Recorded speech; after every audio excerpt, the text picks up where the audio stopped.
प्रभु यीशु मसीह के मधुर नाम में एक बार फिर से आप सबका स्वागत है।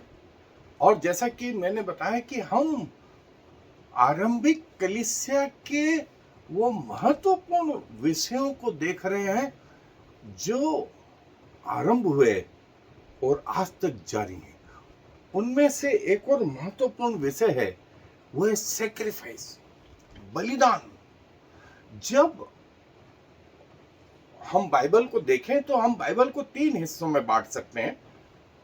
आदम से लगाकर के मूसा तक जो है बगैर व्यवस्था का काल, कोई व्यवस्था लिखित रूप में नहीं है। और उसमें बड़े बड़े बाइबल के हीरो नूह, अब्राहम, इसाक, याकूब, यूसुफ, और फिर मूसा के समय से जो व्यवस्था आरंभ हुई तो प्रभु यीशु मसीह तक, हारून, समवेल, दाऊद, सुलेमान, एलिया, एलीसा, यशायाह, यिर्मयाह, यहेजकेल, दानियल, और ये प्रभु यीशु मसीह तक 2000 साल का था। और उस 2000 साल के बाद में प्रभु यीशु मसीह से आज तक का जो हिस्सा है वो है अनुग्रह का काल, चर्चेज। मूसा के समय में लोग महायाजक, याजक जैसे ही सुबह प्रवेश करते थे वो तंबू में वे पहला बलिदान चढ़ाते थे, प्रतिदिन का बलिदान, सुबह और शाम को भी। किसके लिए? खुद के लिए। और उसके बाद साप्ताहिक बलिदान, प्रतिदिन का बलिदान, सप्ताह का, सबत का बलिदान, फिर मासिक बलिदान, हर 9 वर्ष हर महीने का पहला दिन, फिर वो जो है 7 त्योहार।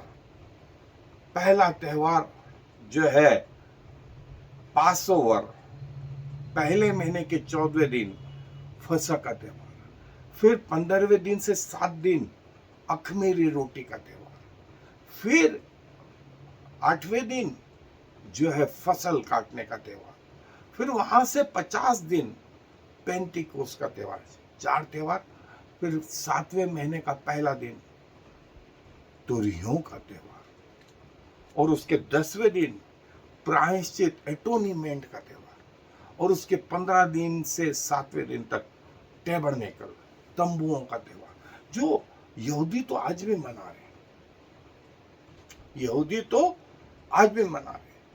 और बलिदान, पाप बलि, मेल बलि, होम बलि, अन्न बलि, और ये जो बलिदान थे, ये बलिदान। लेकिन कलीसिया जब आरंभ हुई, चर्च जब आरंभ हुआ, तब ये बलिदान धीरे धीरे बंद हो गया। आज हम कोई बलिदान नहीं चढ़ाते। और जो है इन बलिदानों के लिए जो है बाइबल बहुत सारी जगह प्रकट करती है। मैं आपके लिए सिर्फ जो है इब्रानियों के पत्र 9वां अध्याय उसके 11 से जो है आगे का हिस्सा पढ़ रहा हूं। सो यदि आप लोगों के पास बाइबल हैं तो निकाल लें मेरे साथ इब्रानियों के पत्र 9वां अध्याय 11 पद से आगे। परंतु जब मसीह आने वाली अच्छी वस्तुओं का महायाजक होकर आया तो उसने और भी बड़े और सिद्ध तंबू से होकर, जो हाथ का बनाया हुआ नहीं, अर्थात इस सृष्टि का नहीं, और बकरों और बछड़ों के लहू के द्वारा नहीं, पर अपने ही लहू के द्वारा एक ही बार पवित्र स्थान में प्रवेश किया और अनंत छुटकारा प्राप्त किया।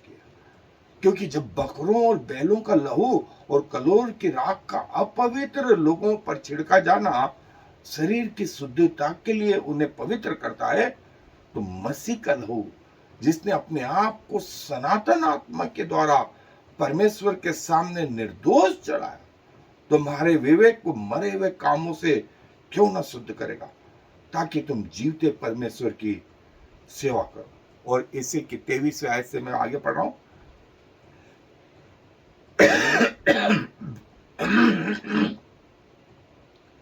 इसलिए अवश्य है कि स्वर्ग में की वस्तुओं के प्रतिरूप इन बलिदानों के द्वारा शुद्ध किए जाएं, पर स्वर्ग में की वस्तुएं स्वयं इनमें उत्तम बलिदानों के द्वारा शुद्ध की जाती, क्योंकि मसीह ने उस हाथ के बनाए हुए पवित्र स्थान में, जो सच्चे पवित्र स्थान का नमूना है, प्रवेश नहीं किया, पर स्वर्ग ही में प्रवेश किया, ताकि हमारे लिए अब परमेश्वर के सामने दिखाई दिए।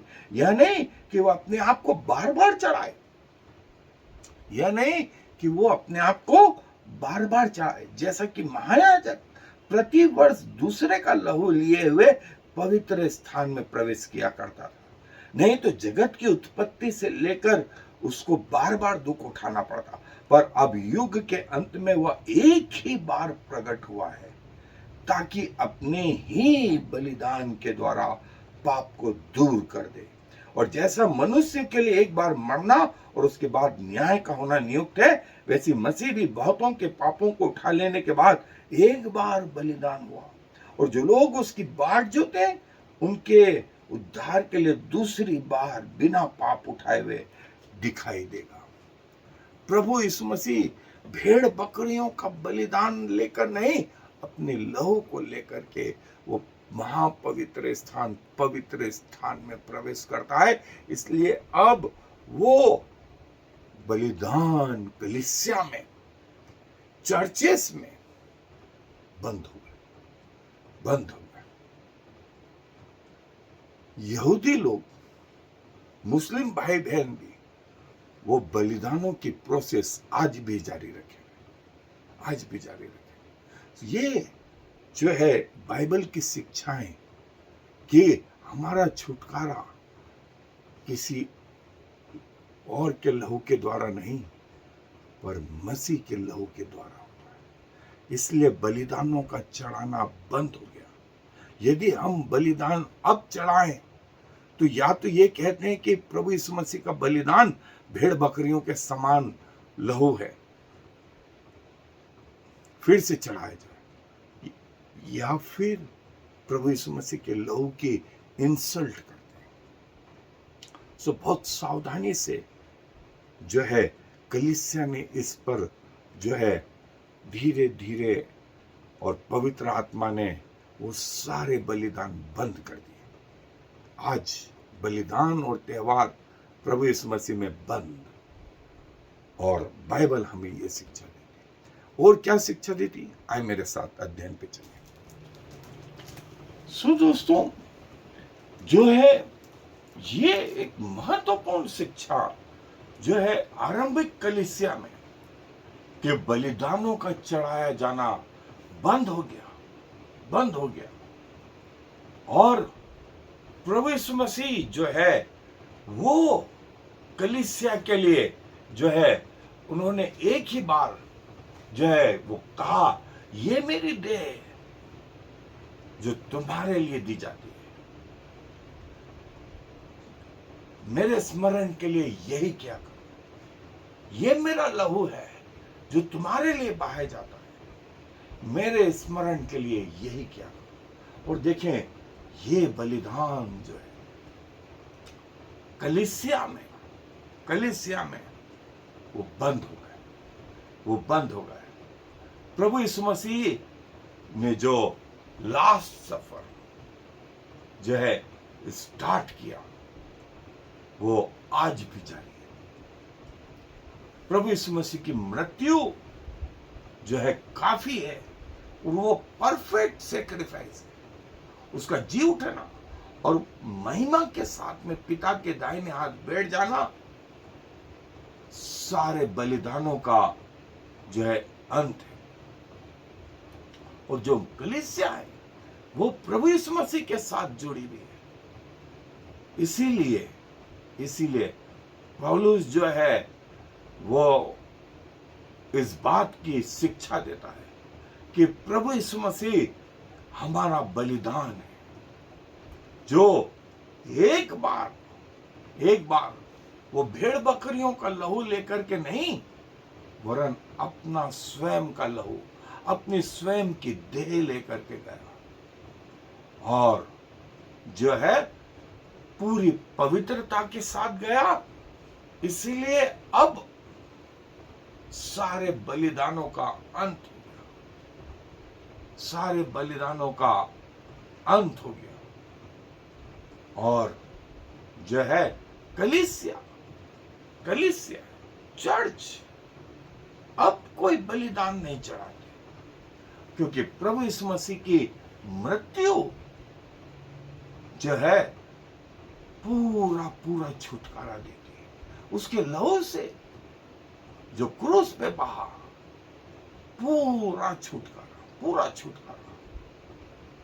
और जैसा मैंने बताया कि महायाजक याजक तो प्रतिदिन प्रतिदिन सबसे पहले तो अपने लिए, फिर कलीसिया के लिए, और प्रतिदिन इनका बलिदान चढ़ाना होता था। लेकिन मसीह यीशु के बाद उन बलिदानों का चढ़ाना बंद हो गया, क्योंकि प्रभु की मृत्यु, प्रभु स्वयं मरने तक और अपनी मृत्यु के द्वारा उसने वो बलिदान जो है परमेश्वर पिता के सामने प्रकट किया। और इसी के कारण जब प्रभु यीशु मसीह ने कहा कि हे पिता, मैं अपनी आत्मा तेरे हाथ में सौंप देता हूं, मंदिर का पर्दा ऊपर से नीचे फट गया। परमेश्वर पिता ने उस पर्दे को फाड़ दिया और पिता ने ये कहा कि प्रभु यीशु मसीह के कारण अब हर व्यक्ति मुझ तक सीधा आ सकता है। हर व्यक्ति जो मुझ तक आना चाहे वो प्रभु यीशु मसीह के बलिदान के द्वारा, उसके लहू के द्वारा सीधे सीधे आ सकता है। और जो है साल में एक बार जो है वो प्रायश्चित का लहू बहाया जाता था। अब ऐसा नहीं, अब ऐसा नहीं। मसीह की मृत्यु के द्वारा अब हम कभी भी, किसी भी समय, किसी भी भाषा में, किसी भी देश में, कहीं पर भी क्यों ना हो, हम पिता से मिलन कर सकते हैं, अप्रोच कर सकते हैं प्रभु यीशु मसीह के लहू के द्वारा। प्रभु यीशु मसीह के लहू के द्वारा जो है प्रभु ने वो पर्दा फाड़ दिया।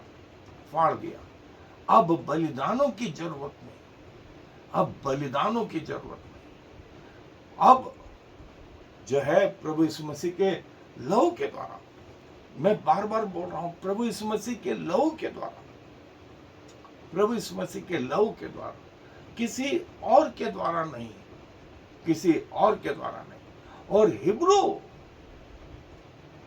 यहूदी मत के अनुसार भी देखें तो प्रभु यीशु मसीह का बलिदान एक बार पूरी पवित्रता और सिद्धता के साथ, उसमें एक बूंद भी पाप होता तो हमारे हजारों पाप हम उसमें छुपा लेते, लेकिन उसमें एक बूंद भी पाप नहीं, पूरी पवित्रता के साथ में। इसीलिए वो जो हम अपवित्र हैं, हमको अपने पवित्र लहू से शुद्ध कर देता है। आज तक वो इफेक्टिव है। फिर वो, जैसा मैंने बताया कि वो हमें शुद्ध कर देता है। उसका लहू हमें पूरी रीति से जो है परमेश्वर की ओर ले चलता है। और प्रभु यीशु मसीह का जो बलिदान है वो स्वर्ग में भी एक्सेप्टेड है, वो स्वर्ग में भी एक्सेप्टेड है। और प्रभु यीशु मसीह का बलिदान हमें पिता से मिलाप कराता है। सो दोस्तों, जो है इससे सुंदर बात और कुछ नहीं, इससे सुंदर बात और कुछ नहीं कि अब हम पिता से सीधे सीधे निवेदन कर सकते हैं, उससे मिल सकते हैं, उससे बातचीत कर सकते हैं, उसके साथ उठ बैठ सकते हैं। और ये संभव हुआ प्रभु यीशु मसीह के बलिदान के द्वारा। इसलिए कलीसिया ने उन त्योहारों का मनाना बंद कर दिया। प्रतीकात्मक रीति से हम आज भी मनाते हैं, और वे बलिदान जो है प्रभु यीशु मसीह ने जो दिया, उसको कई जगह तो प्रति रविवार जो है सेलिब्रेट करते हैं। प्रभु भोज की ये विधि, प्रभु भोज की ये विधि। और देखें, ये होम बलि, अन्न बलि, मेल बलि, पाप बलि और गिल्ट ऑफरिंग, ये प्रभु को जो है, प्रभु यीशु मसीह को इस रीति से प्रकट कर देती, इस रीति से प्रकट कर देती। आने वाले बलिदान प्रभु यीशु मसीह को प्रकट कर रहे हैं। ये बात हम तक प्रकट की गई पुराने नियम से, पुराने नियम से। इजराइलियों को शायद इसका ज्ञान ना हो, लेकिन आज हमको इसका ज्ञान है। ये बर्न्ट ऑफरिंग, ये पांचों बलिदान प्रभु यीशु मसीह को इस रीति से प्रकट कर दे। और न सिर्फ ये, जो हाई प्रीस्ट महायाजक के कपड़े थे, वो भी प्रभु यीशु मसीह को प्रकट कर देते। और हमारा महायाजक कौन? प्रभु यीशु मसीह। हारून से भी बढ़कर, मलीकी सदेक से बढ़कर, इसी इब्रानियों की पत्री में लिखा है, हमारा प्रभु यीशु मसीह मलीकी सदेक, हारून, इन सब से बढ़कर के ऐसा महायाजक। और जो वो सातों त्योहार थे, जैसे मैंने बताया, पहले महीने के 14वें दिन फसह, फिर 15वें दिन से 7 दिन तक अखमीरी रोटी, फिर पहला फसल का त्योहार, और फिर उससे 50वें दिन पेंटिकोस का त्योहार।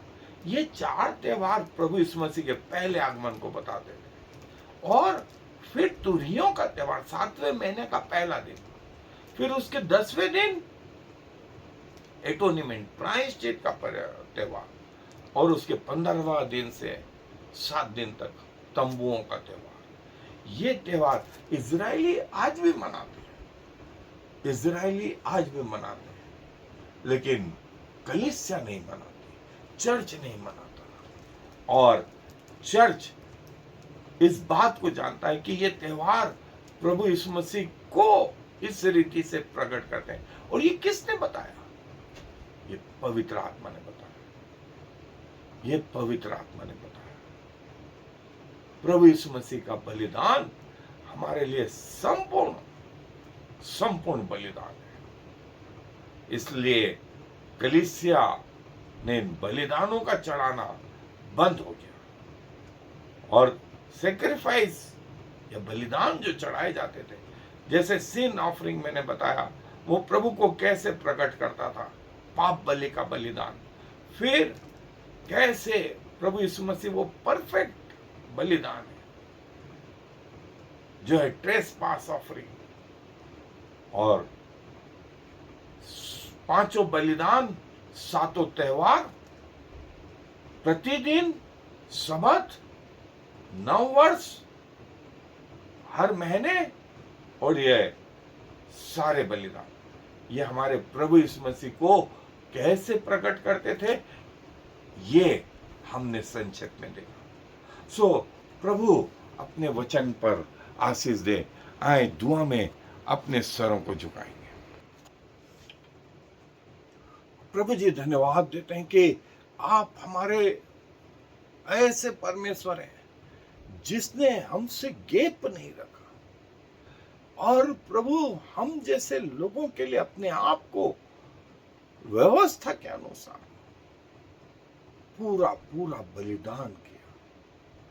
और प्रभु, जब से आप आए, आपने कलीसिया बनाई, उसके बाद से बलिदानों का चढ़ाना, प्रतिदिन के जो बलिदान थे, जो त्योहार थे, वो आरंभिक कलीसिया में धीरे धीरे करके कम होते गए, और आज प्रभु हम अपने आप को आप में सुरक्षित पाते हैं।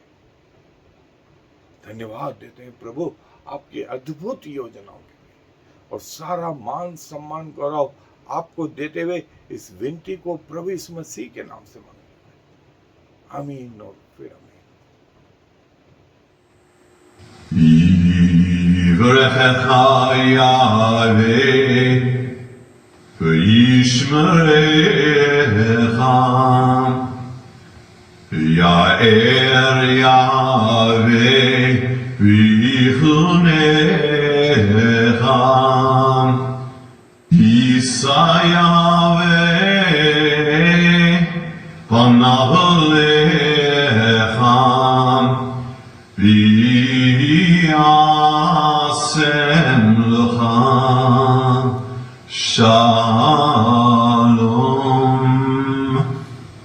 May the Lord bless you and protect you. May the Lord smile on you and be gracious to you. May the Lord show you his favor and give you his peace.